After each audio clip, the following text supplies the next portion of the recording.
And it's Ken Kreitzer for Sons of American Legion Radio here at the Yale Club today at the Navy League meeting. A chance to talk with our very good friend, Rear Admiral John Mustin. And Admiral, first off, congratulations on your promotion since we saw you last. I know it happened in the fall, and really congratulations from all of us at the American Legion. Well, thank you very much, Ken. Yeah, it's an honor to be selected for promotion. I mean, there are really talented folks out there, and I often wonder, did the Navy make the right decision by letting me squeak in under the wire?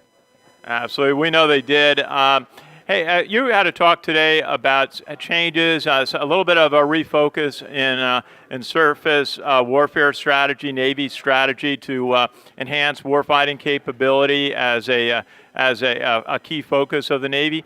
Tell us a little bit about why the change has occurred and what it entails.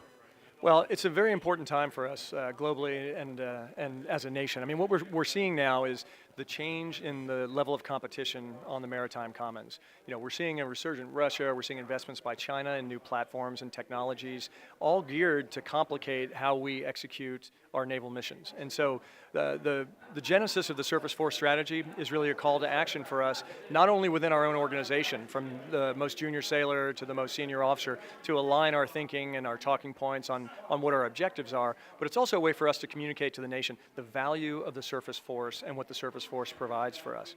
So what we were talking about today, of course, is just a few of the framework elements so that people understand how we're getting to where we are. We talk about ends, ways, and means. So ends are the outcomes, what we want to achieve. The means are the elements that we have at our disposal.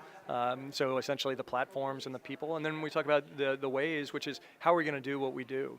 And we're seeing massive investments and major allocation of our time and our most talented thinking in all of those things, because it's important not only for today, but for 5 years from now, 10 years from now, even 30 years from now. You mentioned in your presentation a lot about the Littoral combat ships, which are going to increase in number, something that you spent time with, and also the Zumwalt class ships coming online. Of course, we have the F-35s coming aboard, the new America capability class ships for vertical takeoff support. What's the importance of adding this type of new technology to the Navy? Well, the key is now, as we look at the kinds of capabilities that we need to achieve our objectives, as the world evolves, as our adversaries' capabilities evolve, we need to evolve as well. And what we're seeing with the platforms that you described are just evolutionary and revolutionary leaps in technology. So now integration and the ability to fight cross-domain, which is Navy language for in the surface space, in the subsurface space, the aviation space, and in the information warfare space. We know that it's no longer possible for us to view life through the rice bowl of our community. And so the Navy is more effective and more powerful when we integrate. And so every one of those platforms that you described is a key component and an input to the Navy networked domain capability. So anyway, yeah, I tell everybody who will listen, this is a great time to be a surface warrior. There is no time like today in my 27 years of service where I have seen the level of enthusiasm and excitement and investment into new platforms, new tactics, training, tools, and talent, retention, and accessions. I mean, it's a fascinating and great time to be here. And of course, you mentioned the importance of the most important asset in the Navy being the sailors who fight on the ships and the planes and the submarines. And you talk a little bit about how training has changed, and also how you're using simulators much more, so you can do a lot of the training on land versus out at sea, where it's more expensive, actually. How do you go about there? What are some of the keys on training that you've been able to improve?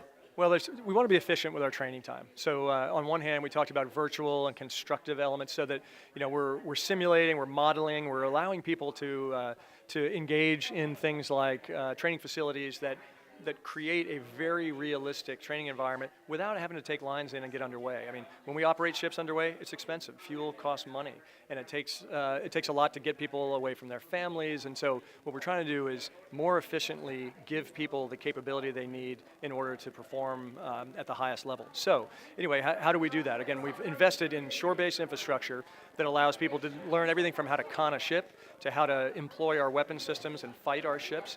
So we can do that, again, not shooting real missiles, although we still do that to maintain proficiency, but we practice it in ways that allow us to respond to threats, to pre-plan missions, so that we're more efficient. The other thing I mentioned too was ready, relevant learning. So instead of massive upfront investments in shore-based training for sailors who then go to sea for a short period, we're really tailoring the time phasing of the kinds of training that they get. So before a first enlistment sailor goes to sea, they get the adequate training to prepare them to perform their job. If they re-enlist and they're going to go back for intermediate leadership positions, they'll get a secondary training, but we don't batch all that up front. So we're trying to find the right time for the right training for the right person, and applying that over the course of a career. In doing so, we remove throughput capacity issues, we're saving time, we're saving money, and we're giving people the right training when they need it. And we're talking with Admiral John Mustin, who is one of the best time managers I think I've ever met. Obviously an Annapolis graduate and a distinguished career, but you also have a civilian business and a family. And I know this is an issue for a lot of Navy families, military families dealing with deployments. And what are some of the keys for time management and just being able to do well at all the different things that are part of your life?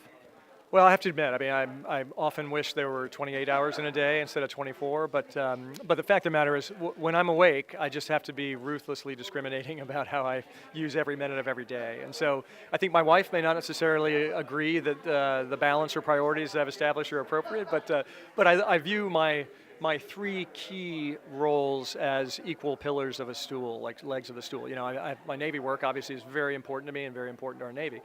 I also have a company, so that's a third, and then family is number three of those. So, you know, if any one of those gets out of balance, obviously the stool doesn't sit well. So I try to make sure that the plates spin appropriately in all three of those. And I've heard someone explain to me once that the way that you know you're doing it just right is if all three are disappointed. Well, Admiral John Mustin, we want to congratulate you again on your promotion. Thank you for your service to our country from all of us at the American Legion. Great to see you here at the Navy League today. Thanks very much, Ken. It's always great to see you. Thanks for the time. Our pleasure. This is Ken Kratzer for Sons of the American Legion Radio at the Navy League in New York City.